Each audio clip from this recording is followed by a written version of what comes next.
नमस्कार, हम गायक कलाकार सुमित गोरखपुरिया ग्राम अहमदपुर के प्रधान पद प्रत्याशी संजय सिंह और मिट्टू भैया पे अपना प्यार और आशीर्वाद बनाए रखे और इस बार चुनाव में भारी से भारी मतों से विजयी बनाए। संजय सिंह और मिट्टू भैया जिंदाबाद जिंदाबाद। संजय सिंह और मिट्टू भैया जिंदाबाद जिंदाबाद। हर माँ का बेटा है, बहनों का भाई, जनता की हक की लड़ता लड़ाई, जनता की हक की लड़ता लड़ाई। हर माँ का बेटा है, बहनों का भाई, जनता की हक की लड़ता लड़ाई। मांगे आशीर्वाद छू के हो पौआ, मिट्टू भैया के जीतई हो चुनौआ, मिट्टू भैया के जीतई हो चुनौआ, मिट्टू भैया के जीतई हो चुनौआ, संजय भैया के जीतई हो चुनौआ।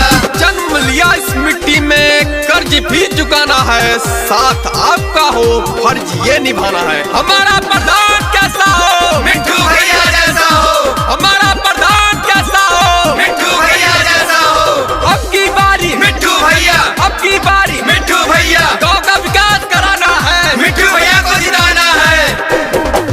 अपना गाँव को आगे बढ़ाना है, तो संजय भैया को विजयी बनाना है। ए भैया सुना हो, अपना गाँव को आगे बढ़ाना है, तो मिट्टू भैया को विजयी बनाना है। करी है विकास चमक जाई गौआ, भैया मिट्टू के जीतई हो चुनौआ, भैया संजय के जीतई हो चुनौआ। आपके अपने ग्राम सभा ग्राम अहमदपुर के प्रधान पद प्रत्याशी संजय सिंह उर्फ मिट्टू भैया आपके गांव के विकास के लिए चुनाव में खड़े हो रहे हैं। सभी भाइयों बहनों माताओं से विनम्र निवेदन है, इस बार चुनाव में मिट्टू भैया को भारी से भारी मतों से विजयी बनाए। कौनो आफत पड़े दौड़त आई है हो, सुख दुखवा में सथवा निभई है हो। एक काका कौनो आफत पड़े दौड़त आई है हो, सुख दुखवा में सथवा निभई है हो।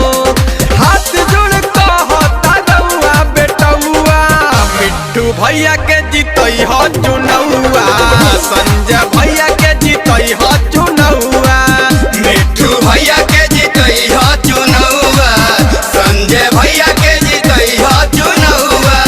अपनी तिजोरी तो हर कोई भरता है, अपनी तिजोरी तो हर कोई भरता है। ऐसा प्रधान चुनो जो गांव का विकास करता है, जो गांव का विकास करता है। जी हाँ, आपका एक वोट आपके गांव का नक्शा बदल देगा।